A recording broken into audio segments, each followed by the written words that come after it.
민재는 내 아이가 아니다. 35년 동안 숨겼지만 진실을 말하지 않고는 살 수 없어요. 민재. 엄마가 무슨 말을 하는 거야? 엄마가 그동안 내가 거짓말 속에 살았다고 말하고 싶어? 가족에 대해, 배우자에 대해 모두 알고 있다고 생각하세요? 저도 그렇게 생각했는데.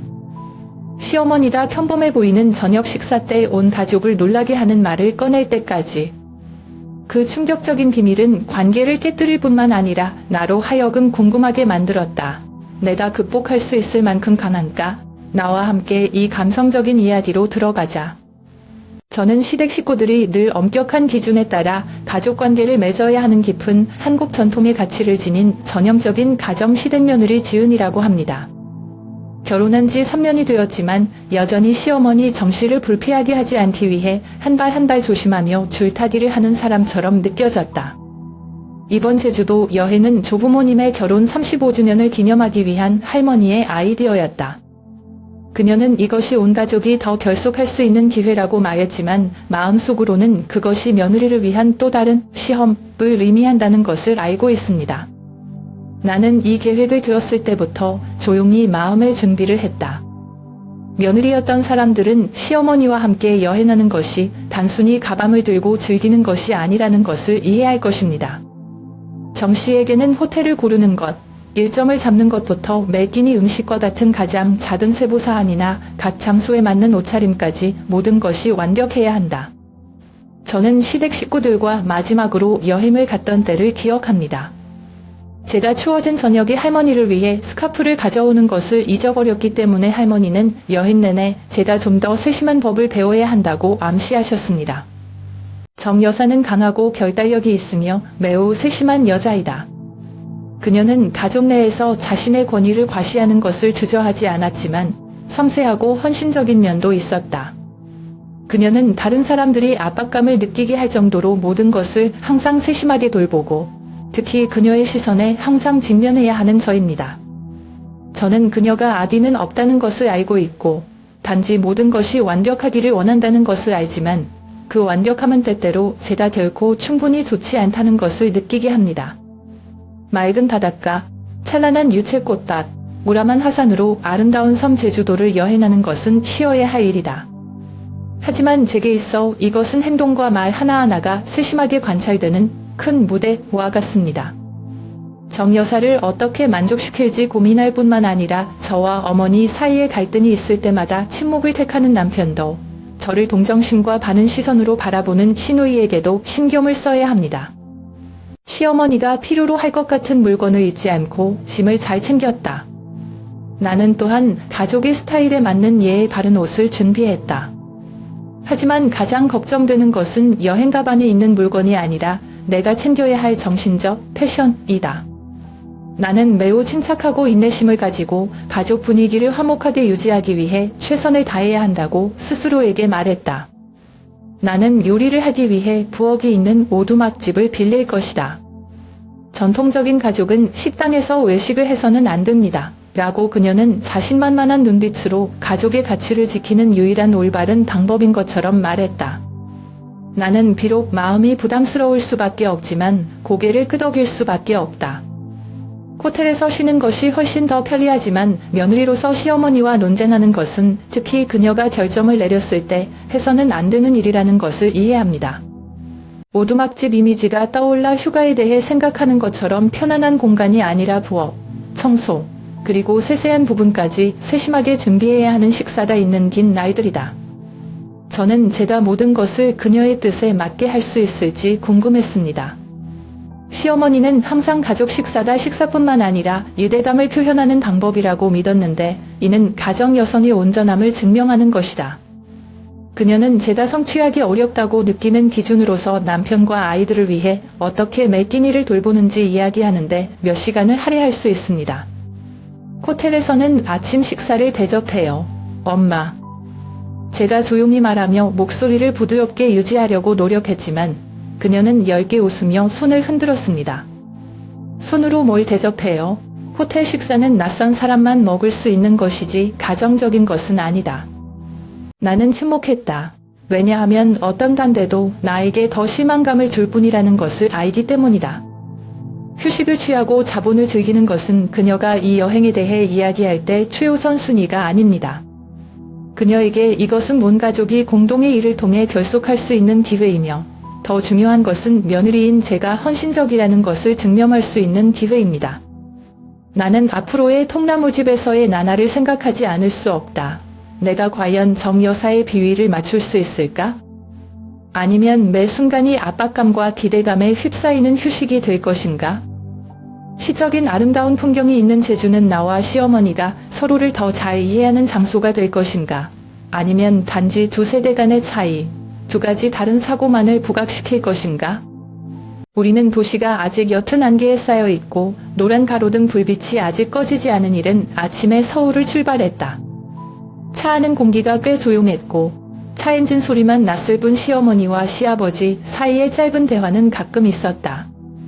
제 남편은 옆에 앉아 핸드폰에 눈을 붙이고 매일 아침 그가 보통 하는 것처럼 뉴스를 훑어봅니다. 남편의 여동생은 이어폰을 끼고 자신만의 새삼을 만듭니다. 뒷좌석에 앉아 편안한 자세를 찾으려 애썼지만 마음은 갈팡질 편할 수밖에 없었다. 이 조용한 분위기는 편안함을 주는 대신 나를 무겁게 한다. 나는 이것이 단지 여행 내내 엄격한 요구와 활동 폭품에 대한 휴면일 뿐이라는 것을 잘 알고 있다. 시어머니는 내가 집중하고 있는지 확인하기 위해 가끔 고개를 돌려 나를 쳐다보곤 했다. 지은아, 도착하면 엄마가 물품 목록을 다시 확인해 달라고 부탁해. 빠진 게 없는 게 확실해요. 라고 그녀는 물었습니다. 그녀의 말투는 의심할 여지가 없었지만 저를 놀라게 할 만큼 충분했습니다. 네, 확인했어요. 모든 게 다 됐어요. 라고 나는 재빨리 대답했고 목소리를 부드럽게 확실히 유지하려고 노력했다. 그녀는 고개를 끄덕였지만 나는 그녀의 눈빛이 아직 나를 완전히 떠나지 않았다는 것을 느낄 수 있었다. 창밖을 보니 새벽녘에 눈이 빠르게 스쳐 지나다는 것이 보였다. 나는 이번 여행이 시어머니가 나를 평가할 수 있는 기회일 뿐만 아니라 가족의 며느리 역할을 할 자격이 있다는 것을 증명할 수 있는 기회라고 스스로에게 말했다. 그러나 마음속 깊이 나는 또한 모든 행동과 모든 말에 대해 항상 걱정하지 않고 숨을 쉴 수 있는 약간의 자유, 약간의 공간을 갈망할 수 없다. 우리는 긴 침묵 속에서 여행을 계속했고 각자 자신의 생각을 추구했다. 제주가 온 가족에게 좋은 추억을 선사하는 곳인지 아니면 가시밭이 된 신부길의 또 다른 시련에 불과할 것인지 점점 미지수처럼 떠오르고 있다. 갑자기 전화벨 소리가 차 안의 조용한 분위기를 깼다. 시어머니는 얼른 핸드백에서 수화기를 꺼내 화면을 힐끗 쳐다보더니 대답하기 전에 가볍게 눈살을 찌푸렸다. 여보세요. 라고 그녀는 다른 사람들이 듣지 않기를 바라는 것처럼 평소보다 낮은 목소리로 말했습니다. 대화는 그리 오래 걸리지 않았지만 그녀가 말한 단편적인 단어들이 나의 관심을 끌기에 충분했다. 옛 이야기와 더 이상 언급해서는 안 된다. 그 암시적인 문구가 우연히 내 귀에 들어오면서 내 머리가 추측으로 돌아가기 시작했다. 지금 누가 할머니께 전화를 걸었을까요? 그리고 왜 옛날 이야기일까요? 가족의 투명성과 명확성을 항상 중시하는 분이시지 않나요? 아니면 이 비밀이 숨겨져 있는 걸까요? 나는 지나치게 주의를 기울이지 않으려고 노력했지만 그녀가 대화를 계속하는 동안 나의 눈빛은 여전히 그녀의 근엄한 모습에서 떠나지 않았다. 그녀는 시아버지를 포함한 앞에 앉아있는 사람들이 잘 듣지 못할 정도로 아주 조용히 말했다.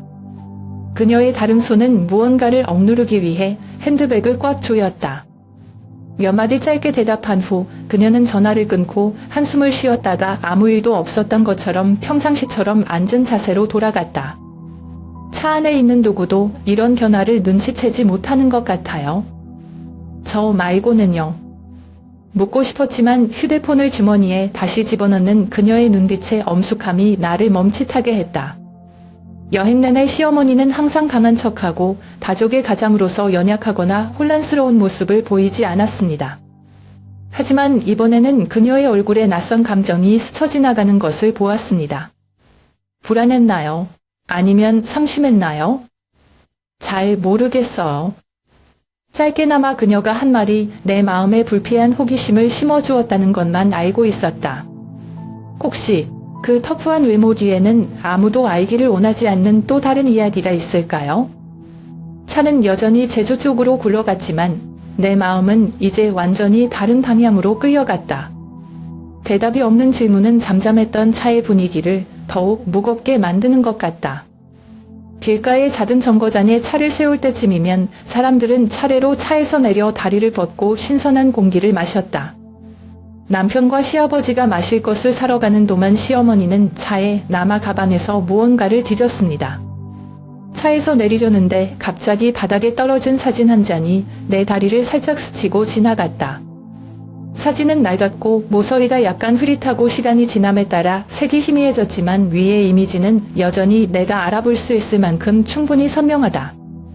사진 속 시어머니는 젊었을 때 단단한 흰색 드레스를 입고 표정이 지금보다 훨씬 부드러워졌습니다. 그녀는 낯선 사람 옆에 서서 벌거벗은 모습으로 서 있었고 가장 눈에 띄는 것은 그의 왼쪽 손목에 있는 짙은 문신이었다. 그녀가 전통적인 가족 이야기에서 항상 강조하던 것과는 전혀 어울리지 않는 이미지였다. 내가 허리를 굽혀 사진을 집어들고 돌려주려 하자 정 여사는 깜짝 놀랄 만큼 빨리 내 손에서 그것을 낚아챘다. 그녀의 얼굴은 약간 긴장되어 있었고 눈은 내가 무엇을 보았는지 살피기 위해 나를 응시했다. 하지만 아무 말도 하지 않고 조용히 사진을 주머니에 넣고는 어색해 보이는 행동을 하고는 제가 그녀에게서 더 이상 어떤 표정도 보지 않기를 바라는 듯이 돌아섰습니다. 그녀는 누구죠? 그 질문이 머릿속을 스쳐 지나갔지만 저는 감히 말을 꺼내지 못했습니다. 시어머니의 긴장된 모습은 저에게 이것이 그녀가 나누고 싶은 것이 아니며 제가 궁금해해야 할 이야기가 아니라고 알려주었습니다. 하지만 그 남자의 이미지는 여전히 나를 괴롭힌다. 그는 누구입니까? 전통적 가치관에 엄격하고 예의 바른 행동을 끊임없이 상기시켜주는 정할머니는 왜 그런 사진을 간직하고 있는 것일까? 사람들이 차로 돌아왔을 때 시어머니는 평정을 되찾은 듯 보였지만 나는 방금 그녀가 숨기려던 과거의 일부를 우연히 건드렸다는 느낌을 지울 수 없었다.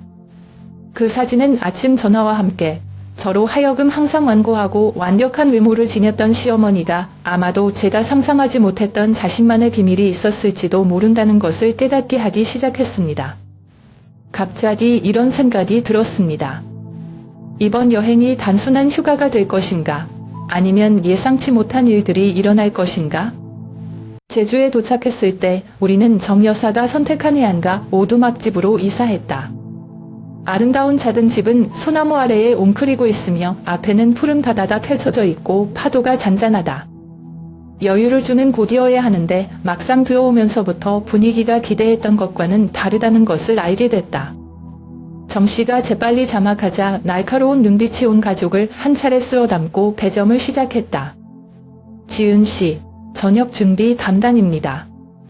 민재, 할머니가 제 남편에게 돌아서서 나는 신선한 해산물을 사러 시장에 간다. 가격은 꼭 잘 물어보고 자르지 마세요. 시누이 소염은 침실을 정리하는 임무를 맡은 반면 시아버지는 평소처럼 베란다에 앉아 신문을 읽고 있었다. 여행보다는 바쁜 설날을 준비하는 것 같은 마음이 들더라도 조용히 임무를 맡아서 불쾌감을 표현할 수 없다. 나는 짐가방을 열고 앞치마와 작은 수첩을 꺼내어 첫 번째 저녁 식사 때 만들기에 적합하다고 생각했던 몇 가지 요리를 적어 놓았다. 그러나 내가 아무리 노력해도 시어머니의 검열을 거쳐야 한다는 것을 깨닫는 것은 어렵지 않다. 남편 민재는 내가 보기엔 쑥스럽지만 말이 없다. 그는 할머니가 알려준 대로 지갑을 들고 장 보러 나왔다. 그의 어머니에 대한 반대는 결코 그의 사전에 있는 것 같지 않다. 나는 부엌에 서서 그의 등이 사라지는 것을 지켜보았고 마음이 외로울 수밖에 없었다. 바쁜 나날을 보낸 후 자연을 즐기고 휴식을 취할 수 있는 약간의 편안함과 기회를 제공하기를 바랐던 여행이다. 하지만 지금 이 순간 작은 오두막집 부엌 한가운데 파도 소리와 소나무 향기로운 냄새 속에 서서 저는 바쁘고 부담스럽고 책임감 있는 집에서 보내는 전통적인 명절로 돌아가는 것을 느꼈습니다. 창문을 통해 보니 시어머니가 베란다에 서서 눈을 바다로 향하고 손에 얇은 수건을 들고 어깨를 감싸고 있는 것이 보였다. 그 순간 나는 그녀에게 뭔가 사려 깊고 환면한 모습이 있다는 것을 깨달았습니다. 마치 그녀의 마음이 다른 곳으로 멀어지는 것처럼요. 그러나 내가 안부를 묻는 것을 생각하자마자 그녀는 돌아서서 평소처럼 눈빛이 차갑게 변했다. 지은아, 할 수 있어? 사람들을 오래 기다리게 하지 마세요. 라고 그녀가 저를 현실로 끌어당기며 말했습니다. 네, 할 수 있어요. 라고 나는 대답했지만 마음속으로는 끊임없이 자문했다. 그렇습니까? 제주와 같은 천국에서도 신부 역할의 압박에서 벗어날 수 없을까요? 저녁을 먹는 동안 시어머니는 갑자기 말을 걸어 그릇에 닿는 수저 소리 사이에 침묵을 깼다. 이 고등어 수프는 엄마에게 특별한 사람을 생각나게 합니다. 그는 이 요리를 너무 잘해서 엄마가 잊을 수 없어. 그녀의 목소리는 약간은 향수를 불러일으켰습니다. 그녀는 웃었지만 그 미소는 예측할 수 없는 명상적 모습이 보이는 두 눈에 닿지 않았다. 그녀의 말은 식탁 전체를 순간적으로 얼어붙은 것처럼 만들었다. 시아버지 정 씨는 생선을 집다가 갑자기 멈췄다. 그는 젓가락을 놓았고 눈빛은 어두웠고 항상 침착하던 얼굴은 이제 굳어졌지만 그는 아무 말도 하지 않았다. 방 안의 공기는 즉시 무거워졌다. 보이지 않는 긴장이 감도는 듯 바다에서 불어오는 바람이 창문을 통해 사람들을 감쌌다. 마주 앉은 남편 민재는 이 이야기에 대해 내가 무엇을 알고 있는지 캐묻는 듯 얼핏 어리둥절해 보였다. 그러나 나는 조용히 고개를 숙일 수 있을 뿐 감히 목소리를 낼 수 없다. 더 이상 물어봐야 할지 말아야 할지 모르겠어요. 의도하지 않은 호기심일까요? 아니면 제가 들어가지 말아야 할 문을 열까요? 신우이 소영 씨도 뭔가 이상하다고 느끼는 것 같다. 그녀는 어머니를 힐끗 쳐다보다가 정 씨의 시선을 피하려는 듯 재빨리 수프 그릇으로 얼굴을 숙였다. 시어머니는 자신의 말이 만들어낸 긴장을 깨닫지 못한 듯 여전히 침착했다. 그녀는 숟가락을 들고 수프 그릇을 가볍게 젓고 한숨을 쉬며 먼 바다에서 어선들의 반짝이는 불빛이 반짝이는 창밖을 내다보았다. 그녀는 그 기억들이 어떻게 그렇게 선명한지 마치 어제 일어난 일처럼 생각이 들기도 합니다. 라고 덧붙였습니다. 하지만 그 목소리는 이제 자신을 위한 것 같았습니다. 아무도 할머니에게 대답하지 않았다. 정 씨는 여전히 차가운 표정을 지으며 마치 무한한 공간을 응시하는 듯한 눈빛을 하고 있다. 밖은 파도가 해안을 치는 소리가 잘 들릴 정도로 공기가 고요했다. 나는 궁금했다.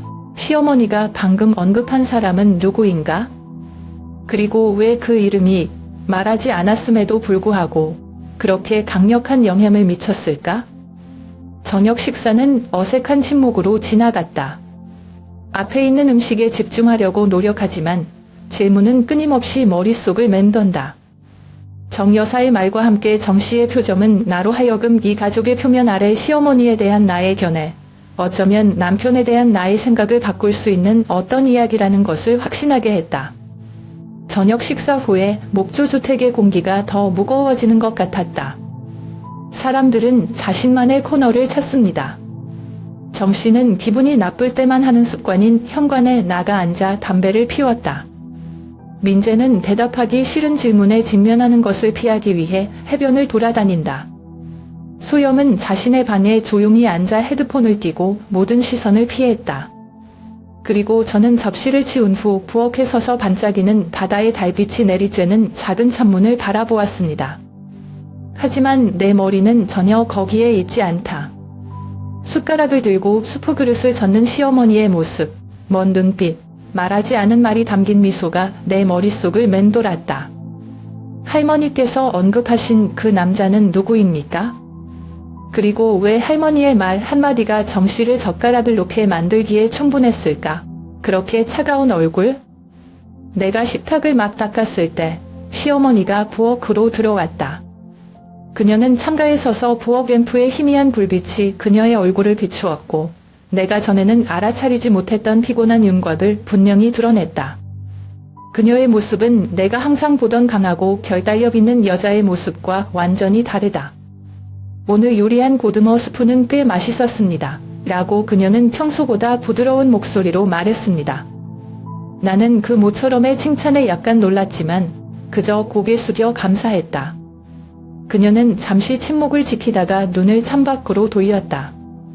갑자기 자신에게 지은아, 사람들은 시간이 흐릴 거라고 생각하지만 잊으려고 하면 할수록 더 선명하게 떠오른다. 고 말했다. 나는 어떻게 보답해야 할지 몰랐고 식탁보를 들고 있던 손이 언제 멈췄는지 그냥 서 있었다. 고백과 같은 그녀의 말은 그녀가 가족 중 아무도 모르는 어떤 감정을 가지고 있거나 알고 있다면 의도적으로 무시했다는 것을 깨닫게 했다. 엄마가 나는 무슨 말을 하려고 했지만 그녀는 나를 돌아보았고 평소 날카로운 눈은 이제 약간의 불안과 함께 부드러운 빛을 띠고 있다. 저녁 먹을 때 내가 한 말에 신경 쓰지 마세요. 그건 옛 추억일 뿐 반복할 가치가 없다. 그러나 그녀가 그것을 없애려고 하는 방식은 나를 더욱 궁금하게 만들었다. 그녀는 숨기고 싶어하는 것 같았지만 동시에 누군가가 그녀가 오랫동안 간직해온 마음을 이해하고 들어주기를 원했다. 내가 더 묻기도 전에 그녀는 탁자 위에 손수건을 들고 정씨가 앉아있는 베란다로 걸어 나갔다. 노란 불빛이 두 사람의 그림자를 드리웠지만 한 사람은 서 있었고 한 사람은 아무에게도 한마디도 하지 않았다. 저는 멀리서 조용히 관찰했습니다. 보이지 않는 벽이 그들을 갈라놓는다는 느낌이었죠. 둘 다 만지고 싶지 않은 기억으로 만들어진 벽이었죠. 제주의 밤은 유난히 고요하다. 그러나 나에게 그 고요함은 말하지 않은 많은 것을 가지고 있고 너무 많은 비밀을 가지고 있어 내가 발견해야 할지 말아야 할지 모르겠다. 저녁에 온 가족은 제주의 가장 유명한 장소 중 하나인 동문 야시장을 산책하기로 결정했다. 시장으로 이어지는 길은 등불빛으로 빛나고 산인의 소리와 길거리의 달콤한 향기로 활기차다. 싱싱한 해산물과 기념품, 붕어빵, 달꼬치, 전복수프 등 다양한 요리에 이르기까지 가게들이 즐비하다. 민재와 함께 걸었지만 마음이 편치 않았다. 시어머니가 서둘러 숨긴 오후 대화와 오래된 사진이 아직도 나를 괴롭힌다. 눈앞의 견명거리들에 집중하려 했지만 해답이 없는 질문들에 정신이 오락가락했다. 시어머니는 앞으로 걸어가시며 느긋하지만 꾸준한 걸음걸이로 가끔 어떤 물건을 살펴보기 위해 가게에 들른다. 시아버지는 저녁 식사 때처럼 묵묵히 그녀의 뒤를 따라갔다. 그가 아무 말도 하지 않았음에도 불구하고 나는 두 사람 사이의 긴장감을 분명히 느꼈다. 그것은 논쟁으로 인한 긴장이 아니라 마치 오랫동안 눈에 보이지 않는 균열이 생겼지만 아무도 인정하지 않는 근근한 사단이다. 내 기분을 느낀 민재는 가볍게 손을 잡았지만 아무 말도 하지 않았다. 그는 원래 가족의 감정을 표현하거나 복잡한 것을 설명하는데 능숙하지 않습니다. 나는 그에게 오후의 이야기를 묻고 싶고 그의 어머니가 언급한 사람이 누구인지 알고 싶지만 그의 피곤한 눈빛은 나를 망설이게 한다. 과일 가게를 지나던 중 시어머니가 멈췄다. 그녀는 섬의 유명한 귤인 제주 감귤 한 봉지를 사서 저에게 주면서 평소보다 더 가벼운 목소리로 말했다. 잡아, 내일 온 가족을 위해 귤 주스를 만들 거야. 이거 엄청 달아요. 나는 고개를 끄덕이고 그녀의 손에서 귤 봉지를 받았지만 마음속으로 끊임없이 자문했다. 이 귤들을 선택한 그녀의 먼 시선이 그녀가 이전에 언급했던 기억과 관련이 있을까? 시장을 한바퀴 돌아보자 우리 가족은 마침내 떡볶이를 파는 길가의 작은 식당에 들렀다. 온 가족이 테이블에 앉았으나 분위기가 처음 왔을 때만큼 유쾌하지는 않았다. 시어머니는 조용히 앉아 계셨고 눈은 때때로 시장에 북적거리는 사람들을 스쳐 지나갔습니다. 누군가를 찾는 것처럼요. 아니면 그녀의 기억 속의 다른 순간을 바라보는 것처럼요. 나는 앞에 놓인 떡을 묵묵히 먹고 이따금씩 할머니를 힐끗 보았다. 오늘 밤 귤을 선택하는 방식, 사람들의 흐름을 보는 방식, 의미심장한 침묵에 이르기까지 그녀의 작은 행동 하나하나가 그녀가 가족 중 누구도 진정으로 이해하지 못하는 이야기를 안고 있는 것처럼 느끼게 한다. 그리고 아마도 이번 여행은 휴가가 아니라 그 비밀들이 서서히 드러날 기회일 것입니다. 꼬치집에서 나오는 싱싱한 해산물 요리의 다양성과 매력적인 향기에 매료된 동문 야시장 내 푸드코트들을 즐겨보고 있다. 그런데 벌거벗은 모습과 주름진 얼굴을 한 나이 든 남자가 우리에게 다가오자 분위기가 갑자기 바뀌었다. 그는 이상하게도 눈이 번쩍 뜨이는 시어머니를 노려보았다. 해숙, 할머니세요? 라고 그가 목소리를 높이며 약간 떨렸지만 분명히 감정이 북받쳐 있었다. 가족 모두가 즉시 멈춰섰다. 나는 시어머니에게로 돌아서서 그녀의 얼굴색이 약간 변하는 것을 보았다. 그녀의 눈은 크게 뜨고 귤 봉지를 들고 있는 손도 앞에 있는 사람을 믿지 않는 것처럼 굳어 있었다. 그러나 그녀는 재빨리 침착함을 되찾았고 평소처럼 눈빛이 날카로워졌다. 당신은 사람을 잘못 아셨어요. 라고 그녀는 침착하지만 약간 다급한 목소리로 말했다. 그녀는 이야기를 당장 끝내려는 듯이 돌아섰다. 그러나 그 남자는 쉽게 설득되지 않았다. 아니야, 내가 틀리지 않았어. 라고 그가 한 걸음 더 다가서며 감격한 표정을 지었다. 할머니, 해숙입니다. 절대 잊을 수 없다.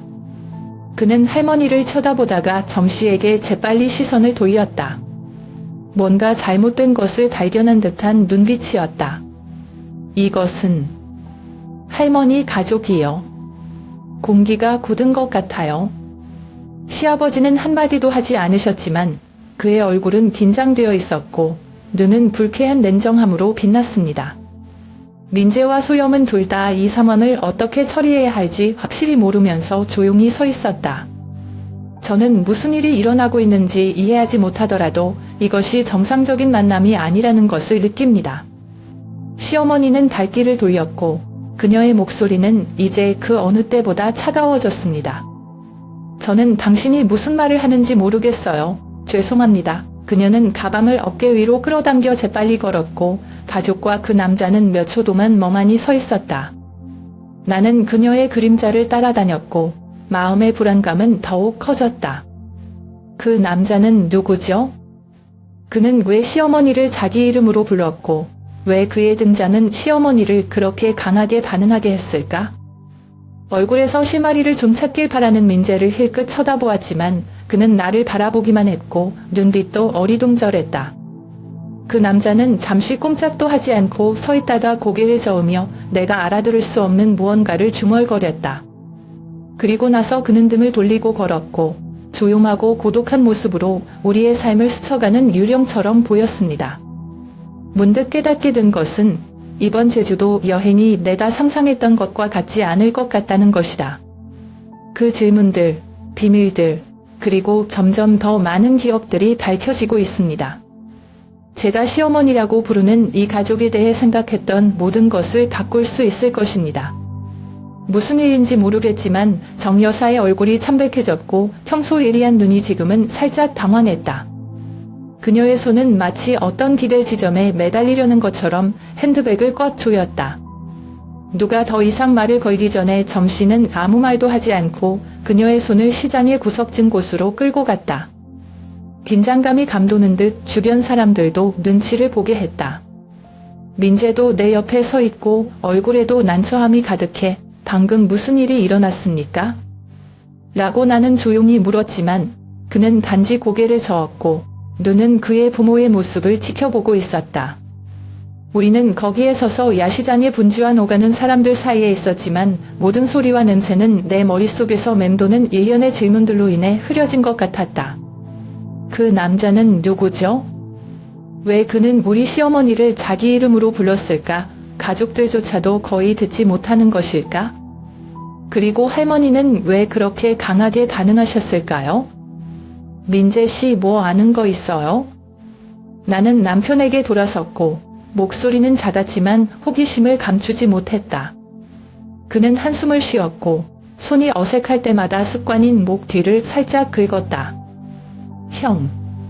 확실하지 않아 라고 그가 말했고 그의 눈은 멀어졌다. 엄마는 그런 사람을 언급한 적이 없다. 그런데 분명히 뭔가 나는 그가 자신의 머릿속에서 흩어진 기억의 조각들을 엮어내려고 애쓰고 있다는 것을 느끼며 그를 바라보았다. 내 마음속에 진실을 알고 싶은 이상하고 불안하며 호기심 많은 느낌이 들었다. 멀리 점씨 부부의 모습이 노점상 뒤에 숨었다. 그들이 뭐라고 하는지 들을 수 없었지만 어깨가 곧고 뻣뻣하고 손목을 잡은 정씨의 모습은 그가 상황을 통제하고 있거나 적어도 그렇게 하려고 노력한다는 것을 보여준다. 그리고 시어머니는 자신감 넘치는 일상의 모습이 사라진 것 같다. 그녀는 남편을 따라갔지만 숨기기에 너무 큰 짐을 지고 있는 것처럼 어깨가 가볍게 떨렸다. 민재는 어수선한 생각에서 나를 끌어내면서 내 어깨에 손을 얹었다. 걱정 마. 그가 낮고 가벼운 목소리로 말했다. 아마도 그냥 오래된 지인일 것입니다. 참견하면 안 돼. 하지만 방금 본 것을 쉽게 떨쳐버릴 수가 없었다. 그 남자는 단순히 옛 지인이 아닙니다. 그의 눈빛과 떨리는 목소리, 특히 시어머니의 반응에서 이 모든 것이 그녀의 과거 깊숙한 곳에 이야기가 있다는 것을 보여주었습니다. 아마도 가족 중 누구도 알지 못하거나 알고 있다면 의도적으로 무시했을 것입니다. 민재가 나를 안심시키려 해도 이 뜻밖의 만남이 모든 것을 바꿔놓을 것이라는 느낌을 금할 수 없다. 평화롭고 낭만적인 아름다움으로 잘 알려진 제주는 이제 서서히 밝혀지는 비밀, 마주할 준비가 되어 있지 않은 비밀의 무대가 되어가고 있다. 그날 저녁 거실에서 짐을 정리할 때 시어머니의 여행 가방에서 작은 봉투가 떨어져 나가는 것을 우연히 보았다. 손수건 더미와 잡동사니 몇 개 사이에 끼어 있었다. 잠시 망설이다가 다시 제자리에 갖다 놓으려 했지만 궁금증이 일었다. 봉투를 들어보니 나는 그것이 낡고 종이가 시간이 지남에 따라 약간 누렇게 변했다는 것을 깨달았다. 안에는 한 남자의 휘갈겨 쓴 편지가 들어 있었다. 나는 편지에서 짧고 무거운 글을 읽었다. 별표, 해수. 내가 다른 길을 선택했지만 나는 항상 너를 생각한다. 나는 당신을 비난하지 않는다. 왜냐하면 나는 당신에게 당신이 마땅한 것을 줄 수 없다는 것을 알기 때문이다. 근데 민재가. 그는 우리 사이의 유일한 연결고리이고 그가 여전히 희망을 키우는 유일한 이유이기도 합니다. 그러나 나는 당신의 삶에 간섭할 권리가 없다는 것을 알고 있습니다. 그냥 내가 행복하길 바래. 그리고 어디에 있든 널 영원히 생각하는 사람이 있다는 걸 항상 기억해. 별표. 민재까지 읽으면 심장이 멎을 것 같아요. 그 이름은 분명히 쓰여져 있고 틀림이 없다. 이 글은 내가 완전히 이해하고 싶은지 확신할 수 없는 것을 암시한다. 이 남자는 누구죠? 그리고 왜 민재가 그들 사이에 유일한 두두부라고 했을까요? 나는 황급히 편지를 접었고 경악과 공포와 풀리지 않은 일련의 질문으로 혼란스러운 느낌에 손을 떨었다. 이 편지가 우리가 야시장에서 만난 그 남자에 관한 것일까요? 그리고 만약 제가 생각하는 것이 사실이라면 이 가족에게 어떤 의미가 있을까요? 제 남편에게도요? 나는 진정하고 조심스럽게 편지를 봉투에 다시 넣고 마치 건드린 적이 없는 것처럼 캐리어의 정확한 위치에 넣으려고 노력했다. 하지만 제 마음은 진정되지 않았습니다. 이 편지는 하루의 기이한 사건들과 함께 마치 조각들이 제가 마주할 준비가 되어 있지 않은 비밀을 서서히 드러내는 것처럼 보입니다. 민재, 당신은 알고 있나요? 아니면 당신도 나처럼 이 과거에 완전히 낯선 사람입니까? 나는 시어머니가 돌아온 후로 여전히 조용히 문을 닫은 침실을 바라보았다. 방 안의 전구가 희미한 불빛을 비추었고 저는 그녀가 숨기려 했던 비밀들이 수면 위로 떠오르기 시작했다는 것을 아는지 궁금했습니다. 그리고 만약 그들이 노출된다면 이 가족은 여전히 현재의 취약한 혐오를 유지할 수 있을까요? 나는 깜짝 놀랐고 진실이 서서히 드러나는 것 같았을 때 마음이 조이는 것 같았다. 별표 민재는 정씨의 친자식이 아닌가? 별표 그 질문이 내 뇌리를 파고들어 일련의 혼란스러운 감정으로 이어졌다.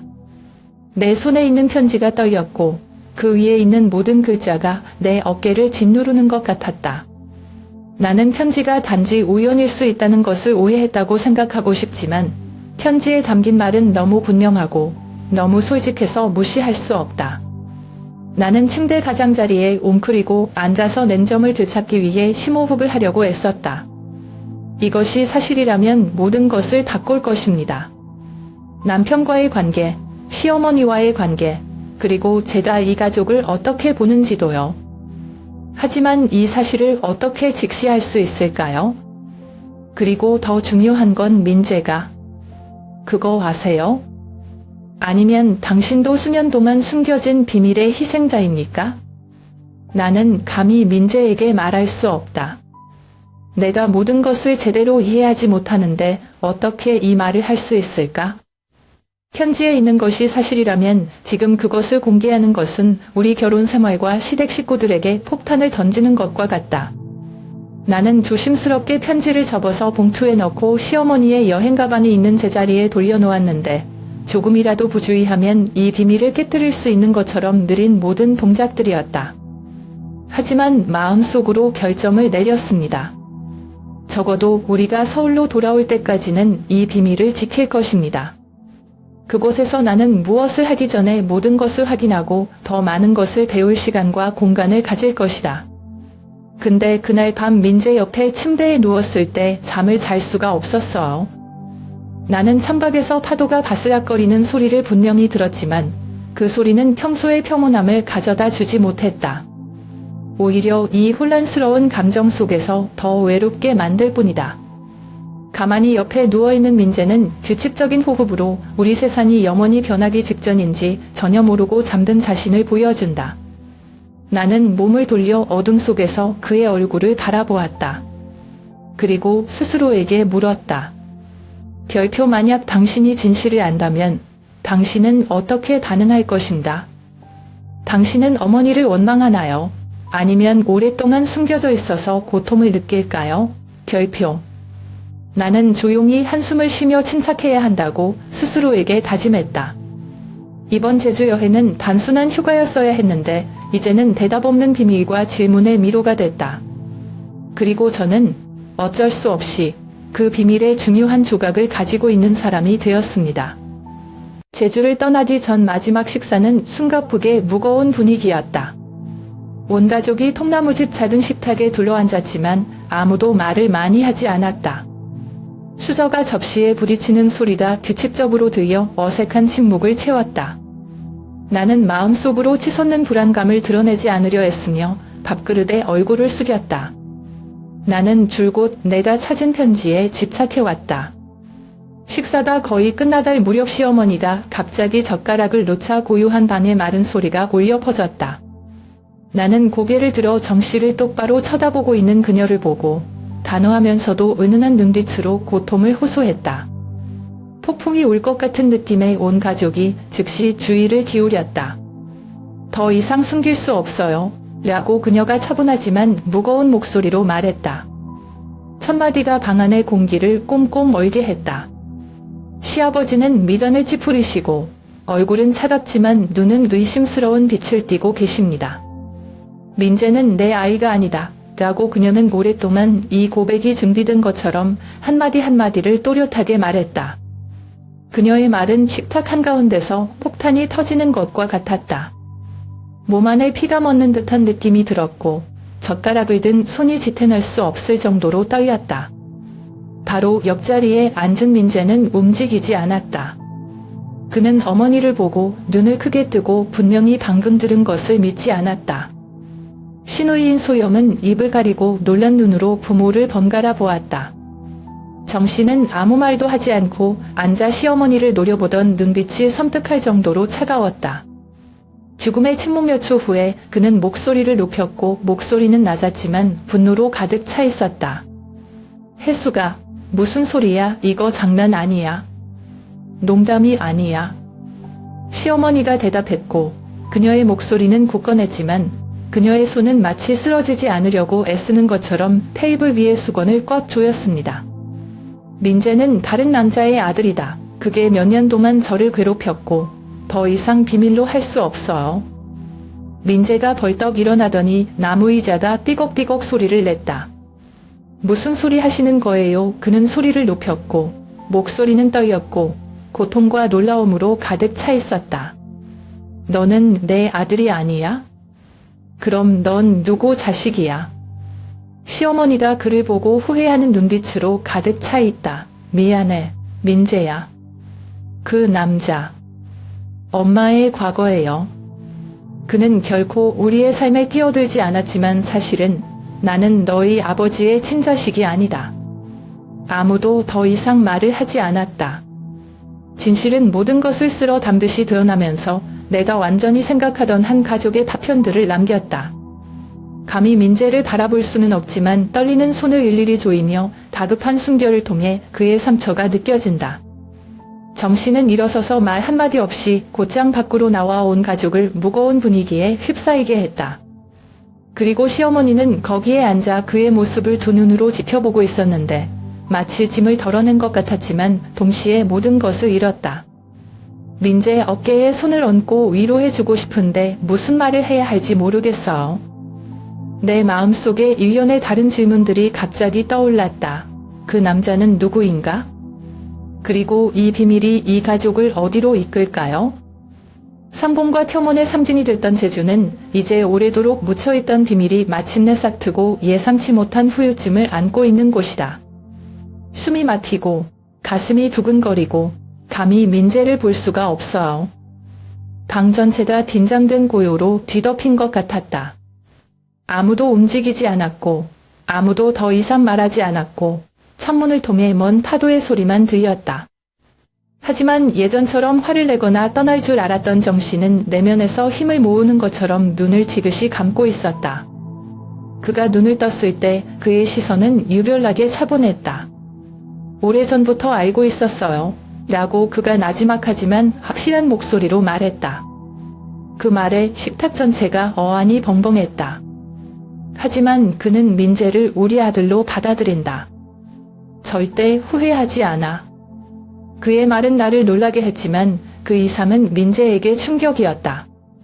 그는 놀라서 그를 바라보았고 눈이 휘둥그레졌고 입술은 부드럽게 울퉁불퉁했지만 말을 할 수 없었다.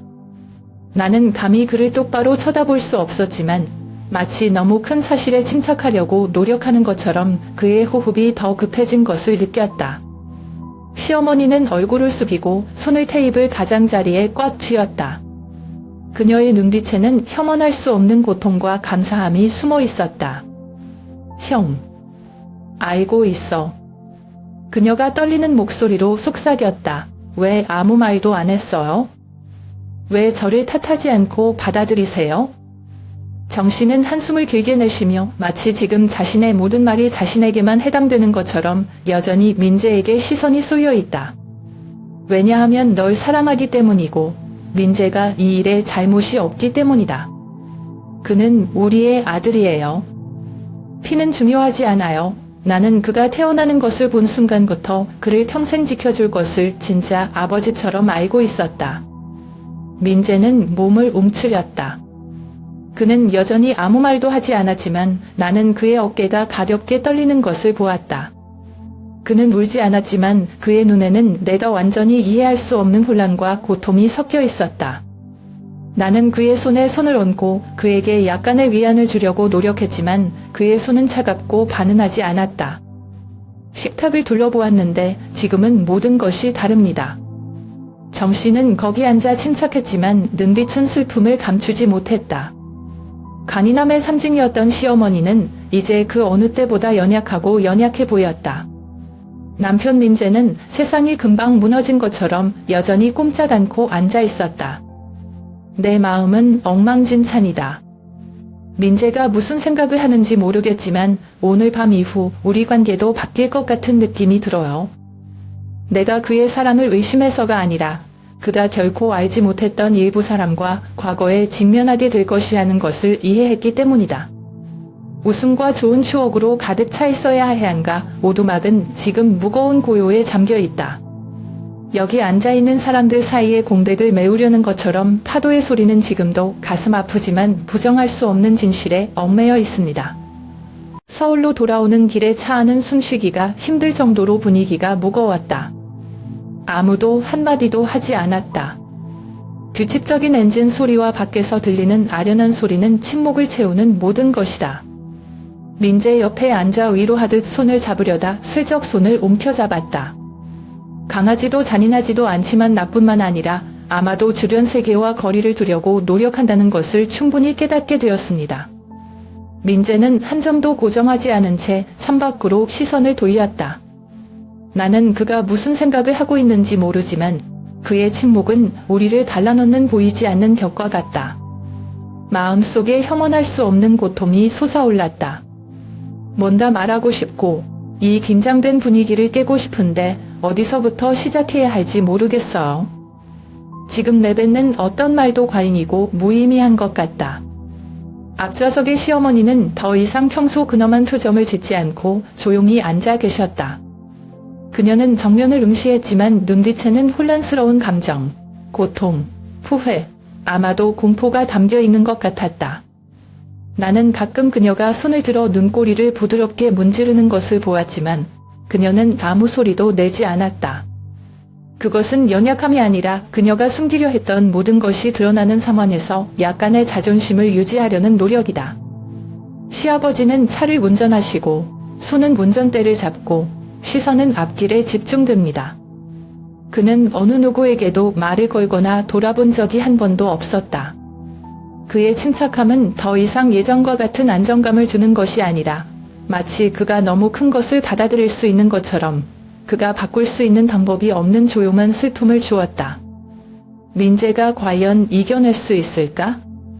그의 전생에는 하나의 사실 속에서 살았지만 이제는 단지 부족한 조각으로 판명되었다. 그리고 시어머니, 남편, 아들의 눈을 계속 마주할 수 있습니까? 이제 그녀가 숨겼던 것이 가족 전체의 고통이 되었을 때? 차가 끝없이 먼 길을 구려갈 때 나는 대답 없는 질문으로 마음이 무거워지는 잿빛 하늘을 바라보았다. 기념비적, 유대적 계기가 됐던 제주 여행은 이제 이 가족의 돌이킬 수 없는 변화를 알리는 이정표가 되었다. 그들의 삶의 외부인이었던 저는 이제 점점 더 커져가는 균열을 치유하기 위해 무엇을 해야 할지 모르겠습니다. 내 주머니 속 편지가 무거워졌는데 마치 그 편지 한자 한자에 막 드러난 비밀의 무게가 고스란히 담겨 있는 것 같았다. 나는 손가락 끝으로 오래된 종이의 거칠기를 느끼며 그것을 부드럽게 만졌다. 마음속으로 별표 민재가 과연 용서할 수 있을까? 라는 질문이 쏟아졌다. 당신은 당신이 항상 존경하는 아버지가 당신의 친아버지가 아니라는 것을 받아들일 만큼 충분히 강합니까? 그리고 불굴과 전통에 기반을 둔 이 가족이 산산조각이 나지 않고 이 엄청난 충격을 극복할 수 있을까? 별표. 저는 그 답을 몰랐지만 한 가지 분명히 느꼈습니다. 상황이 영원히 변했다는 것입니다. 든든한 줄 알았던 인맥들이 이제는 폭풍우 앞에 선집처럼 흔들리고 있다. 시어머니는 강한 외모를 유지하시면서도 평생 지울 수 없는 후회에 직면해 계십니다.